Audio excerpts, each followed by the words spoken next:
1,650 innocents dead, but the real figure we may never know. यह जो फर्जी पने की बकलोली पेली जा रही है कलाकार के द्वारा, जलियांवाला बाग जेनोसाइड का केस लंदन में इस तरह से नहीं लड़ा गया था। फिल्मी किरदार जिस हिसाब से जोश में देशभक्ति से लवरेज कोर्ट में जिरह कर रहा है, मानो ये लग रहा है कि जनरल डायर को जज ने तुरंत फांसी दे दी होगी। We are suing the crown for genocide. Akshay Kumar सी शंकरन नायर का जो किरदार निभा रहे हैं वो असलियत से कोसों दूर है।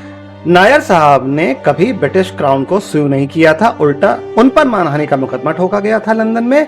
नायर साहब ने एक किताब लिखी 1922 में, गांधी एंड अनार्की, जिसमें उन्होंने Michael O'Dwyer, the former lieutenant governor of Punjab, को 1999 में हुए जलियांवाला हत्याकांड का दोषी ठहराया और ओडायर ने चिढ़ के उन पर डिफेमेशन का केस ठोका था।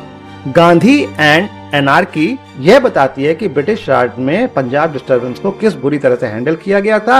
1919 के पंजाब में जो भी घटा, इंक्लूडिंग द जलियांवाला मैसेकर, ज्यों का त्यों बता दिया गया। हिस्टोरियन बताते हैं कि नायर साहब बहुत ही एलीट लॉयर थे, नाइटेड बाय ब्रिटिश इन 1912, जो कि एक ब्रिटिश ऑनर था, एक शाबाशी के जैसे कि आप बहुत अच्छे वकील हैं। पर बावजूद इसके नायर साहब ब्रिटिश रूल को क्रिटिसाइज ही करते रहे। नायर साहब ने लंदन की अदालत में जो मानहानि का मुकदमा लड़ा, नायर साहब कोर्ट रूम में विद इन लीगल बाउंड्स लड़ रहे थे, मानहानि के केस में खुद को डिफेंड कर रहे थे। अक्षय कुमार के जैसे चिल्लम चिल्ली नहीं मचाई उन्होंने। शशि थरूर ने जब केसरी 2 देखी तो उन्होंने फिल्म की स्पिरिट की तारीफ करी, पर साथ फिल्म को अनरियलिस्टिक भी कह गए।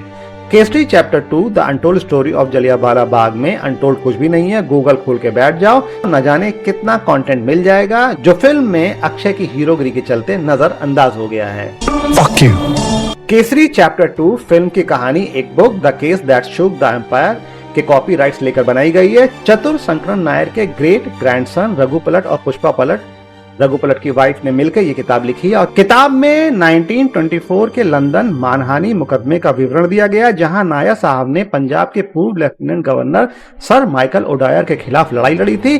किताब में इस बात पर प्रकाश डाला गया है कि कैसे नायर साहब ने 1919 के जलियांवाला बाग हत्याकांड की क्रूरता को दुनिया के सामने उजागर किया। 1924 का यह मुकदमा कई सप्ताह तक चला, जिसने इंटरनेशनली लोगों का ध्यान खींचा और ब्रिटिश कॉलोनियल एक्टिविटीज को जांच के दायरे में ला दिया, जिससे ब्रिटिश विरोधी भावना को और बढ़ावा मिला। भले ही नायर साहब मुकदमा हार गए, पर वो लोगों के अंदर अंग्रेजों के विरोध को और तीखा करने में कामयाब हो चुके थे। केसरी 2 के कॉन्टेक्स्ट में जब रियलिटी को फिल्म से कंपेयर करा जाए तो मेजर इनएक्यूरेसीज देखने को मिलती हैं और क्रिएटिव लिबर्टीज के नाम पर फिल्म में फिक्शन का हिस्सा इस कदर बढ़ जाता है कि हिस्टोरियन ये बोलते हैं कि Kesari 2 fiction inspired by real events rather than accurate history.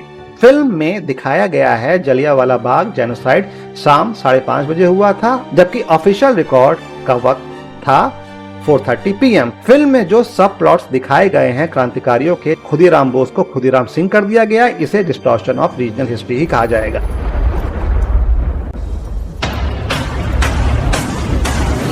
जिस तरह से फिल्म में स्ट्रॉन्ग नेशनलिज्म, देशभक्ति से जुड़े इमोशन का ओवरडोज देखने को मिलता है, केसरी 2 एक प्रोपेगेंडा फिल्म से ज्यादा कुछ भी नहीं रह जाती है।